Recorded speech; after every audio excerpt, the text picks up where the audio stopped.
Tinakpan ko na naman daw yung camera. Uulitin ko, ginawa ko yon kasi may nagpa-Gcash. Hindi naman sana makikita yon, kaso panay picture yung isa dyan. Love you, Niña Sandeas. Tapos dinadamay mo yung syota ko? Eh yung syota mo mukhang kurimaw. Putang ina ng syota mong mataba na si Aziel Bito Libaw.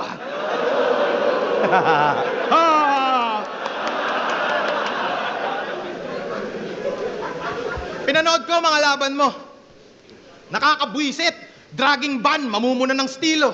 Stick sa isang anggulo. Tas magbibisaya ng paulit-ulit lang. Pag dito mama punchline, mag-a-adlib. Bit-bit mother tongue, dapat sa'yo pinapatay gamit yung chick-chick packing gun. Chick-chick packing gun? Ganto mag-isip yung MC pag 3 weeks walang bimbang. Tanginal, di ba nung sinakop kayo ng Spaniards? Nabadtrip kayo mga packing shit? Kung galit kayo sa Espanyol, dapat wala ditong Spanish bread.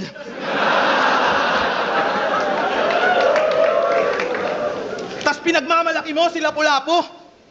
Pak, you uwi! Pinakamaangas lang na nagawa ni Lapu-Lapu maging logo ng Dato Puti.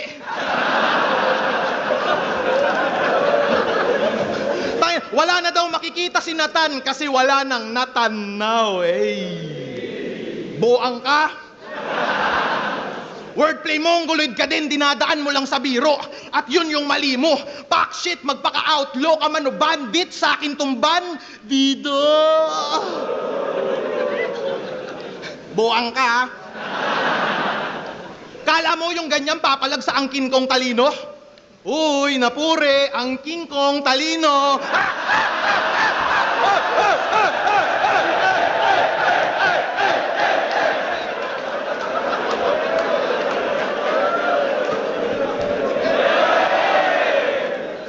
Naalala mo to?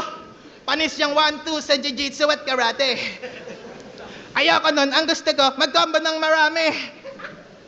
Loko-lokong dinadaan sa tono yung atake. Ang bobo mo, timang to, di mo ko dyan madadali pag hiniraman at ginanapan ko yung tunog mo, pare mas. Masarap ako sa tenga pag dumali, parang ungol lang binubuka, King Zainab Haraki. Tulad mong gonggong, kakainis, wag ka na sumali pag ako nag-flow, brum brum, mas mabilis pa sa Ducati.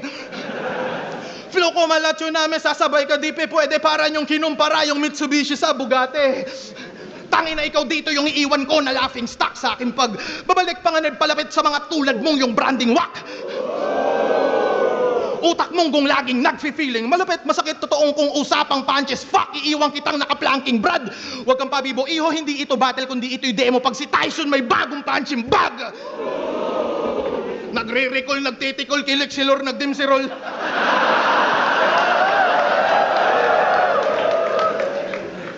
Supot ka pa. Matutuli tong tangang feeling sa group belong. Lihim nitong pagjakulan ng pitong beses si Celine Dion.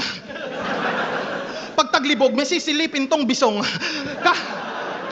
Kahit CCTV on, magsisilpon, sisilipin yung silikon, sabay ungol sa telepon hanggang labasan yung titi ng messing sipon. Pak, nakamulti yun! Ganun ka lang, putang ina mo. Sabi ni Shernan, ikaw daw yung Bisayang Kriple, ah. Ayoko nga. Mukha yang kulangot si. Pero kung ganon, handa nyo na sarili nyo sa Riot Free kasi eto na pagtatagpo ni Skastakli at J-Bot G.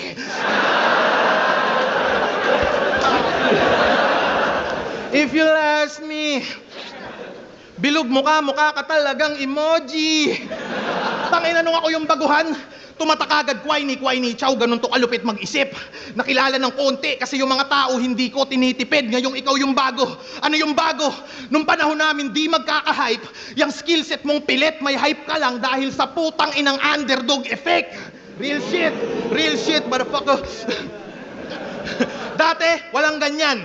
Nung ako yung bago, nakapabor lahat sa veterano, hindi patas labanan. Ngayong ako yung veterano, nagka-underdog effect, putang malas ko naman. Diba? Karanasan ko mas malaman. Ako yung aabot sa dulo at mag-aabang pre, mananatili kang mid-tier na nasa gitna, bandi ka na aabante. Mid-tier, nasa gitna, abante, tangina yung ban nasa gitna ng abante. Oo nga no.